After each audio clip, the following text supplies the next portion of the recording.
There is a floating separate standalone bill from Senator Bennett's office. Is that correct, Bennett? Bennett of Colorado? Bennett of Colorado, which grants the same authority to the president. That's the only thing that it grants. It has not, as I understand it, come out of committee or found a home in a piece of must-pass legislation. So they are working on it.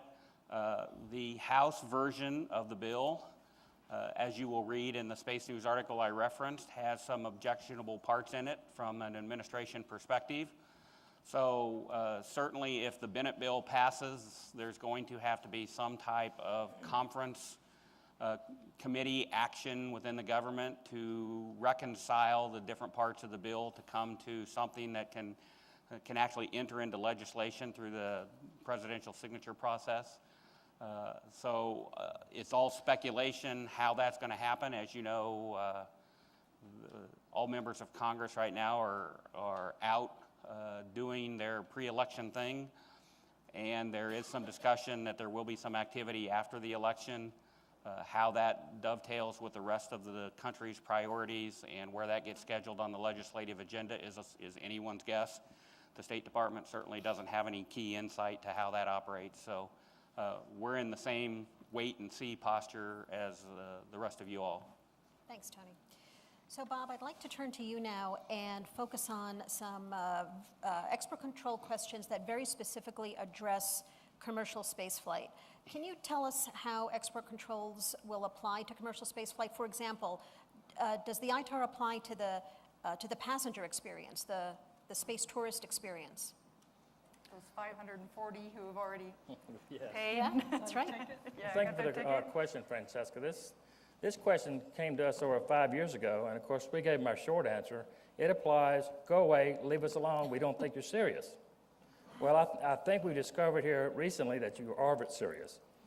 Through our commodity jurisdiction process, which is a formal process where you can ask the State Department a question and we have to give you a formal answer back, the Department of State, Department of Commerce, in conjunction with DOD, have determined that the passenger experience, such as ingress, egress, use of the safety equipment, use of the commo equipment that's on board, the emergency procedures that's going to be used if something happens, is not licensable. That is a paramount decision.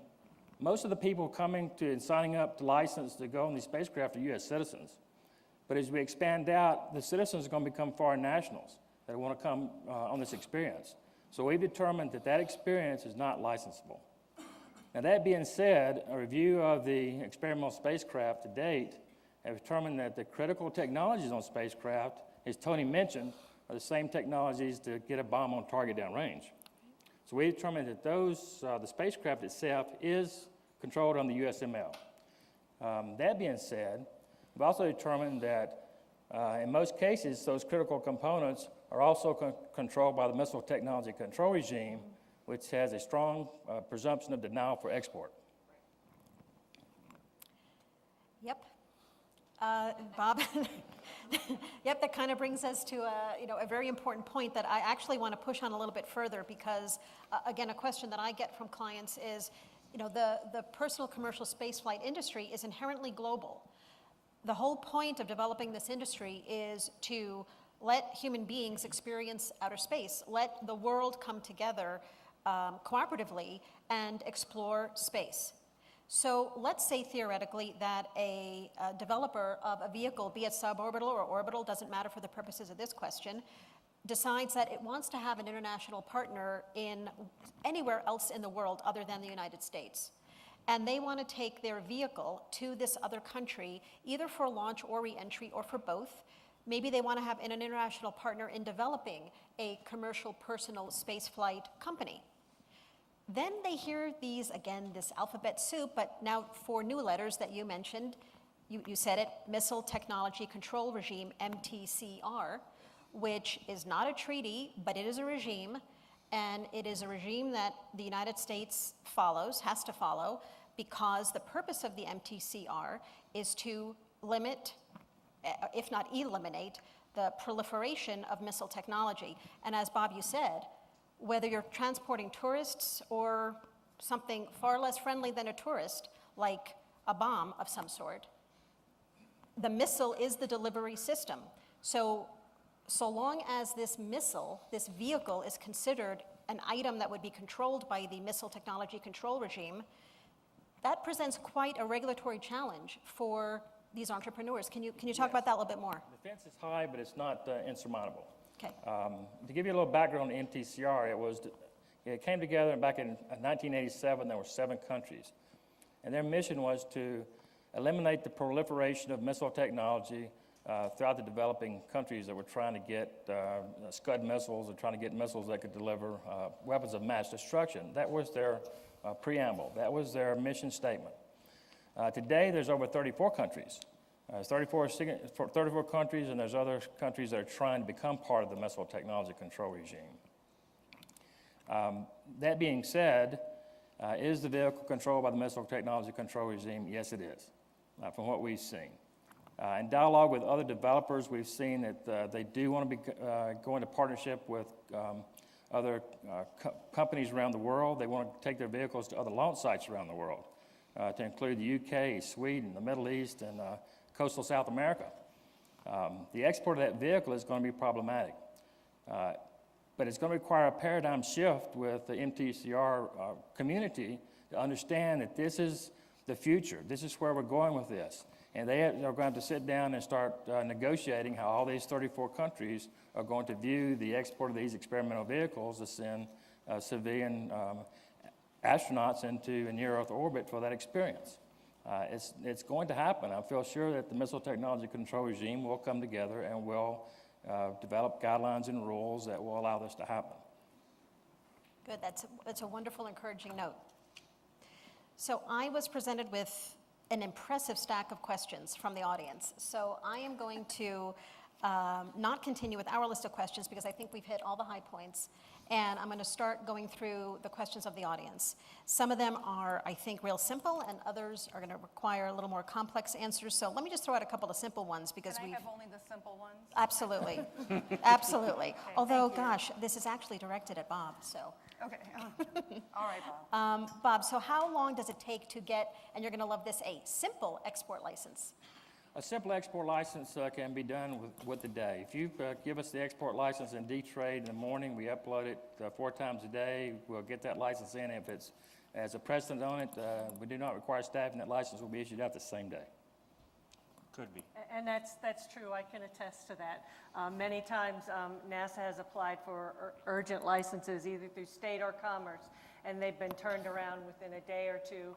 And our contractors will come to us. They have a license that's there, and they need it sooner. And we've been able to call Bob's shop and Ditz's shop and see if we can get it moved to the top of the pile. So the response times have improved greatly. Why though? Like if there's a failure or something, why do you need it fast? I'll go into that. Okay. Since I'm speaking on behalf of the licensing director, I'd like to expound on Bob's comment by saying that the average licensing time over the last 2 years has been about 16 days. So this includes your simple license all the way to the hard technical assistance agreement. Within the last year, we've seen that go up to about 18 and a quarter days. Much of that has been due to the amount of in-house labor that has been taken out of Hyde for the export control reform effort, which we believe was worthy to be diverted to the export control reform effort. That being said, we do have licenses in-house that are over 500 days old. So that is the aggregate average. There are licenses which require congressional notification. There are licenses which require the foreign country to provide diplomatic assurances via missile tech assurances prior to the export of the item. And some of those things take a while. I will expound on Paula's answer, and I will tell all of you that if you are in a bind, the first place to complain is not to the press that it takes too long to get a license.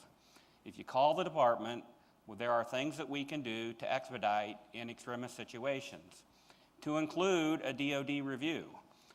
We can, in... DoD is very responsive. DOD is very responsive. We are. There have been cases where we have had launch accidents, they do happen, where the accident investigation needed to start nearly immediately, and we've gotten things turned around in 48 to 72 hours. With the full technical review by the Department of Defense, with the full policy review of the Missile Tech Control Regime Committee that looks at whether or not certain things can go. The averages that we provide, the averages that you see posted on our website, are based on the aggregate of all licenses, and unless you tell us otherwise, it's a routine license and we're just going to process it as we get to it. That being said, everything that you do cannot be an emergency. Lack of planning on your part does not constitute an emergency on our part. Plan for the average time. If you run into problems, give Bob or somebody, one of the other division chiefs in licensing, a call. And just, I'm going to plug a little bit of our monitoring of commercial space launches, is when you do have a launch failure, you have a monitor on site. I happen to have been on site for the New Skies sea launch failure, and it did take, I believe it was 2 days to get the license in that case, but because I was on site as a DoD monitor, we were able to work through, and we didn't impede any failure investigations. The Russians were segregated, and they did their own failure investigation. We worked with Sea Launch and as well as the New Skies owner and the boat. Who were the people that do the ship? Odyssey. Yeah. And so like we were able to do some safety transfers because there were like some pictures is the people who did the launch platform, Barbara Moss Marine, they needed to see some things for safety. We needed to know if that platform was going to sink or not. And so those were transfers that occurred within the first 2 days because I was on site and able to make that determination that they were safety related and needed for safety of that event. So there are, with these, especially something as critical as a launch failure, there is a really good process in place to keep it going. So it doesn't just stop for 2 days. As this community delves into the human spaceflight experience on a commercial side, we would also tell you what we have told NASA before. If you have an immediate need and it involves a safety of life or a safety of flight or a safety of mission issue, do what you need to do and back brief us later. If there was a violation, we will clear up all the possible violations, but the safety of the human, the safety of the aircraft, the safety of the mission is paramount. We understand that our role as regulators is to try to ensure we don't have spillage in the normal day-to-day workings of the export world. It's not to stop or to cause humans to die or for spacecraft to be lost. So please understand, if you have to do something, take good notes and tell us later. And in the postmortem, we'll figure out whose fault it was and what the remedial action should be. But please take care of the mission and the people first. Tony, that's an excellent point, and I'm glad you raise it. And I just want, as the lawyer, when the client comes to me and says, hello, Franceska, I think I screwed up, I just want to emphasize that what Tony is describing is absolutely true, but it is truly, must be an emergency circumstance. It must be risk of life, risk of mission, not, I'm going to miss a milestone if I don't get this license. That, you're not going to be open to forgiving. Yeah, losing your job is not an emergency. So it might be to you and your family, and we all have that feeling, but he really means true, like emergency room emergency type emergency. Okay.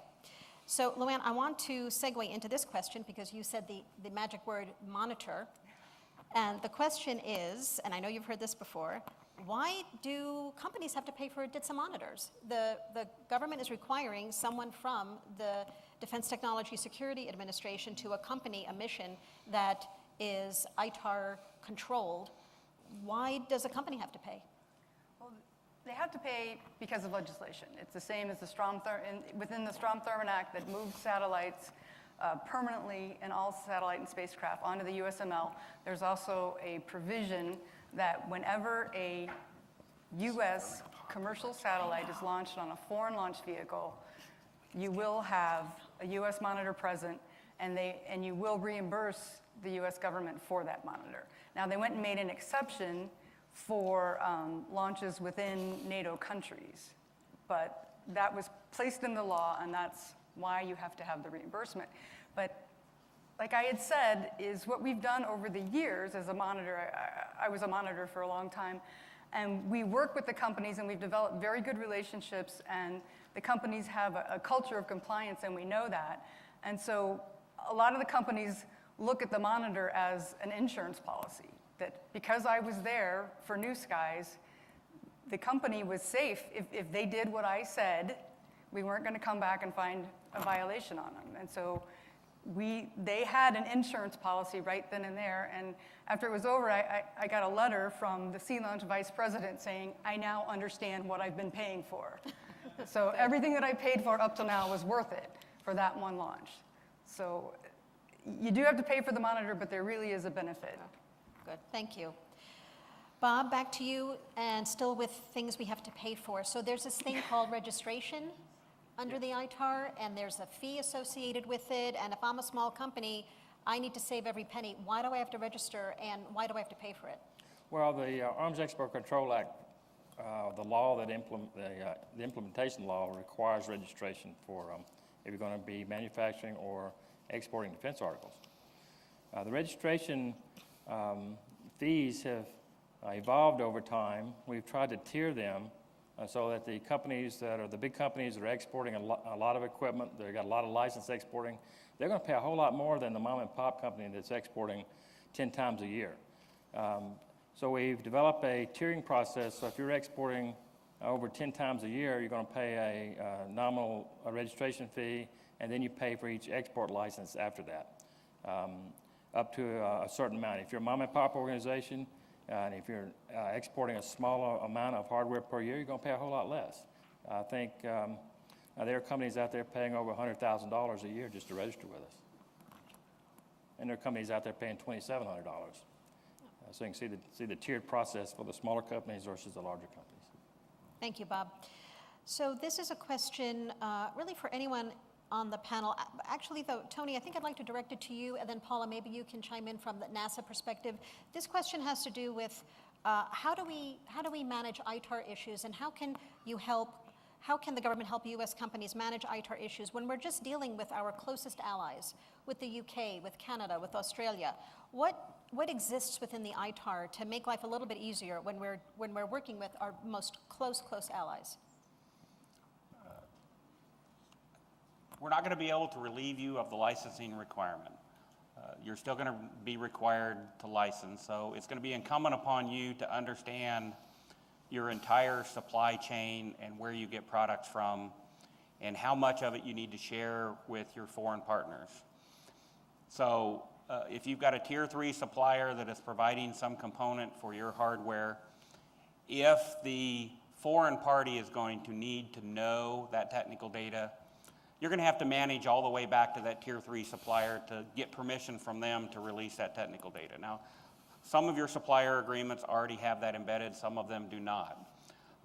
For dealing with our closest partners, the ITAR has several provisions which make it easier for you to deal with NATO countries. We have a separate agreement with Australia and with the UK. The UK one has actually gone into force. The Australian one is still being worked on. Those are known as the defense trade treaties. Those may actually encompass some more provisions. There's not generally going to be a problem getting a license approved for anyone in the NATO sphere of influence for anything that you guys are working on as far as cooperative work with them. What Bob was talking to earlier, you may have trouble exporting some of the hardware or some of the MTCR technology necessary to produce the hardware. But again, we're going to have to cross that bridge in the commercial space world when we get to it and again, change the paradigm within the MTCR. Thanks, Tony. So Paula, so how does NASA Does NASA approach working with our closest allies any differently than working with other foreign partners? How do we approach working with?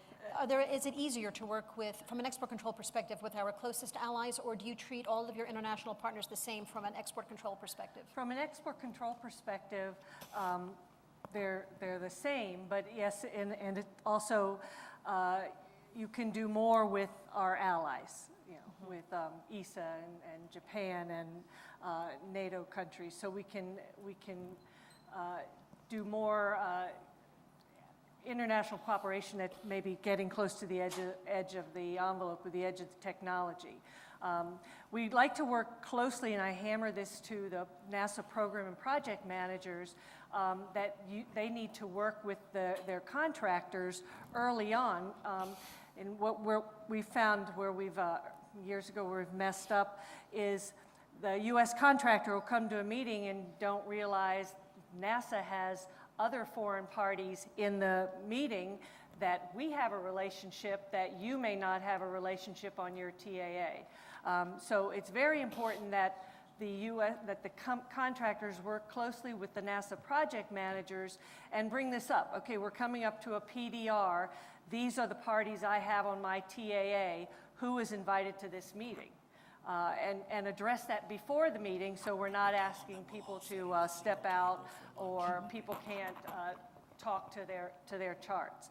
So it's very important for the government and industry to work very close when we're involved in a partnership with international involvement. I mean, it happens with Space Station, with James Webb, and on anomaly resolution. Think about when you're doing your TA, what could go wrong, and fence that, how you would address it in your TAA, so if something does happen, you're not at the last minute in an urgent situation needing to get anomaly resolution. We've worked closely with contractors and working with DoD and state in developing language that would allow you to provide the technical data you need to provide if there's a problem with an instrument, yet still comply with DoD requirement as far as transfer of sensitive technology. That's great. Thank you, Paula. And just to follow up on something Paula said that I think is really important, a little nuance, particularly within the scope of a technical assistance agreement.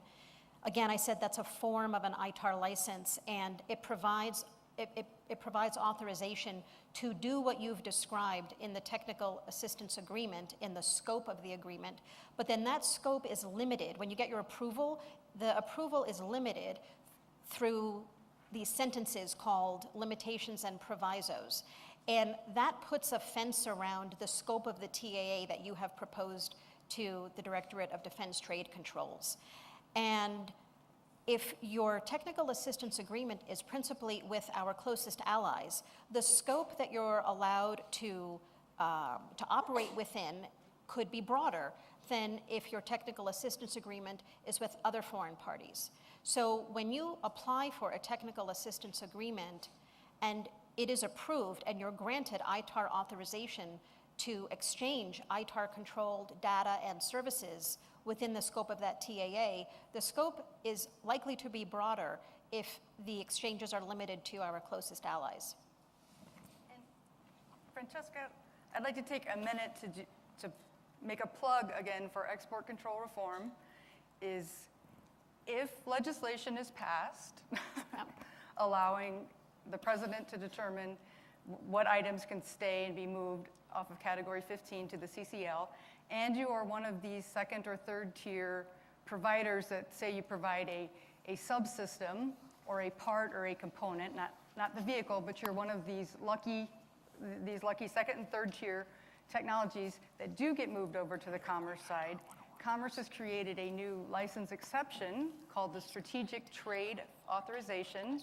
And what that allows, it allows you to export to 36 of our BFFs, 36 of our best friends. Foreign friends. Our best foreign friends, right. Nice recovery, huh? Excellent. That's why Tony's here. And it allows you to export to them license-free and then to transfer within them license-free. So if you build a subsystem that is then going to be put on, say, a French system that is then tested in Italy and then launched for French Guiana that can all move license-free under the new Strategic Trade Authorization. So, again, if legislation is passed, then these things can happen for you. Not to encourage you to call your congressman, but if legislation is passed,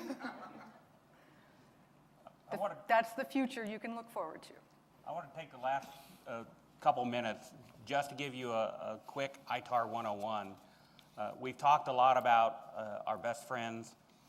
We've talked a lot about technology, but I don't want folks in the audience to miss out on the piece that when we review a license request, we review it for national security, that's the technology perspective, and foreign policy. So even if the Department of Defense has no objections to a technology going someplace, the facts of life are that there are just some people that are, some countries that our country does not get along with. And even though the technology may be acceptable to go to that country for foreign policy reasons, we may not approve the license. So there is a foreign policy piece.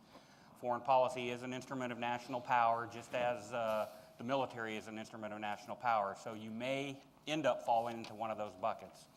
Also, Franceska asked me to, again, go back to vehicles. The specific question is, please reiterate how the ITAR reforms will impact commercial space flight, such as U.S. vehicles launching from offshore locations. I believe, this is a personal opinion, I'll step out of my State Department box, I believe that the export control reforms are not going to help you. What we have, the impulse it takes to achieve orbital flight will allow, under the MTCR, current MTCR regime, the amount of throw weight to go the necessary distance to put you in a box that currently Bob described as a presumption of denial. So without talking to that community first, it is a State Department community, but it is not the Directorate of Defense Trade Controls. It falls under the Bureau of International Security and Nonproliferation, ISN, who governs the MTCR and all of our other treaties. We're not going to be able, we as the regulators are not going to be able to help you because you're going to fall into that foreign policy bucket, not necessarily the technology bucket. So even if it's a friendly country, let's just pick one, you want to launch out of Bermuda because it's an island. The U.S. doesn't have any ill will or anything towards Bermuda, but the MTCR says Bermuda's not a signatory country, so you can't send your vehicle there if it's got an MTCR platform on it. So until that problem is resolved and that dynamic has changed in the short term, I don't see that there's going to be an impact of ECR on the space flight community. So, Tony, thank you, and Luann, Paula, Bob, thank you so much for being here today and for providing this insight into the ITAR. And I just want to say, look at all these questions. Oh my goodness, thank you so much for taking the time and showing the interest in this topic. I know it affects all of you greatly, and it's an extremely serious matter for your business and for your success. So we are going to congregate at lunch, and we are available to you throughout the lunch period, of course throughout the day, but you'll find us all together at lunchtime, and we're delighted to address your questions, because I know we only addressed about a quarter of them. So thank you so much for your attention. Super. Let's thank this panel for their outstanding work here. Thank you. Thank you very much. So, and I'll take those questions because, as always, we're going to type them up and put them on the website. It is now time for lunch. I know it's my favorite part of the day. This has really been an outstanding panel, and I can tell by the audience participation that you understand why it is so important and what the ramifications are. And we have to do our duty by the policies and laws of the United States, and this is very helpful in explaining all of those. So I would encourage you, as you go to lunch, to visit the silent auction. Please put your bids in on some of those space artifacts. I want you also to make sure and participate in the surveys that are being conducted by the students and staff of the ISPCS. that will be very helpful to us. And we are adjourned until 2 o'clock when we'll be back here for the panel Determination Meets Innovation. Thank you.